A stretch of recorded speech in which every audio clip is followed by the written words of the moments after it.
judgment.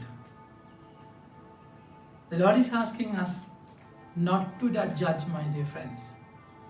But then we have to understand it properly. Do not judge, and you will not be judged. Judgment belongs to God. He is the judge. And we cannot judge by ourselves. Judgment, if you want to judge, you have to perceive properly, you have to see properly, you have to understand properly. For that you have to have a proper mental disposition, without which your judgment is wrong. The Lord is saying, how can a blind lead another blind? So you can't, having a broken inside, imbalanced mind, if you are crippled within, you cannot judge properly, my dear friends. The Lord is saying, in the same way you judge others, you will be judged. And the measure you use for others will be used for you. So it's important that we understand this properly. Why do you look at the speck in your brother's eye and not see the plank in your own eye? So this is the problem. Judgment belongs to God. But then if you are properly connected to Him, that you have to help your brother to take that speck out of his eyes. Even a speck can be a terrible disturbance because it's eye, isn't it? It will tickle. It will disturb you. It will disturb the sight, because the eye is a very sensitive place in your body. So your brother needs your help, isn't it? So if a thorn in my finger, I can help myself. I don't want anyone else to help me. But then when it comes to eye, definitely someone else has to help me, because it's my eye. How can I see if it is in my eye? So definitely you have to help your brother to take that speck out of his eye. So you have to judge, isn't it? But then how you are going to judge? Remember, if you judge, you can't love. If you love, you don't judge. So you have to understand this properly. We have to understand this deeply.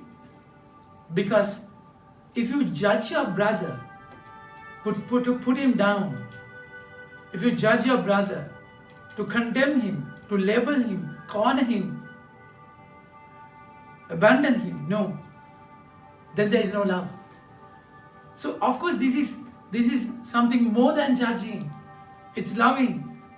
You help your brother to take that speck out of his eye. So it's important. But then, my dear friends, what is the problem when I have a plank in my eye?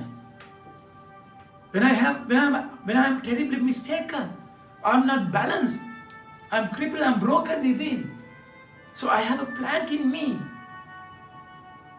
have to realize that. But then first deal with your life. That's important. Realize that you have a terrible mistake within you. You have blunders, you have made blunders in your life. The Lord is calling Abraham. It's a very important passage in Genesis. The Lord is choosing Abraham from among all the Israelites. Why? We don't know. Because God's judgment is different. The way God looks at us is different, my dear friends. Abraham was a very weak person. If you read carefully, Abraham was scared of Canaan people because his wife is beautiful. And then he asked his wife to tell that Abraham is her brother. And the king there almost married her and stayed with her. And God cursed the land. Abraham was such a weak person. But then only thing, the way God looked at him, God saw the promising aspect of Abraham. So Abraham never judged himself. That's a problem. If you have a problem, if you have a plank in your eye, let him deal with that. Because cross is a huge plank, isn't it? Jesus was nailed on the cross because he wanted to free you. He wanted to free you. Just look at yourself from the eyes of the Lord.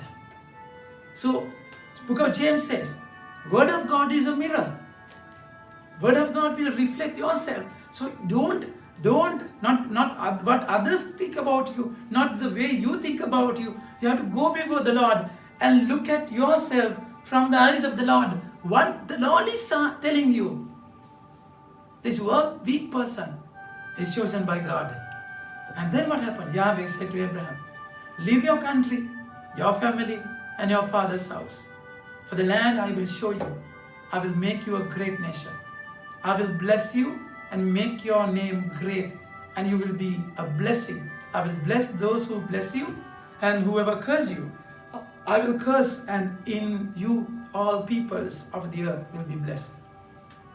This is not what Abraham saw about himself, isn't it?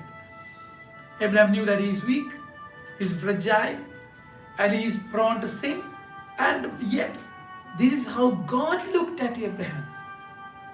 So his faith, he believed in what Lord told about him. That's exactly why he could leave his country, his family, and father's house. This is not something simple.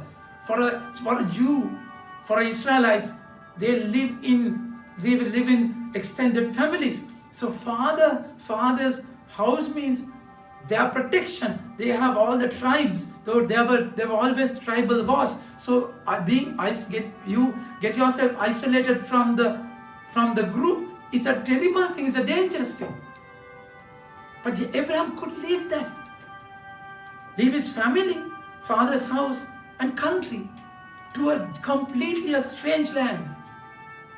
Because Abraham believed what God saw in Abraham, not what he saw in him.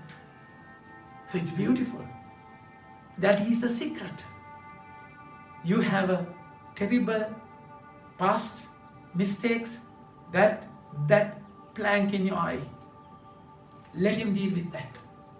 The moment he takes it away, moment he deals with that, you know how to love the mistake. You know how to love the failures in your life. You will never judge a sinner but the sin. You will never justify the plank in your eye. No. It has to be taken out. But then you begin to love yourself. Because God has loved you. God has a beautiful plan with you. Even though you are weak, Abraham was such a weak person. So when you see, after that, you will be able to see the speck in your brother's eye. And you know the difficulty. Because you have gone through something greater than that. You definitely would help him or her to be free, my dear friends. So, if you judge without love, it will be difficult. That judgment would be destruction, destroying. If you love and judge because you love and you decide, then you have to help your brother or sister. You are forgiven. Deal your plank with God, and He will help you so that you'll be able to help your brother to overcome his weakness. Think about it and have a nice day. May God bless you.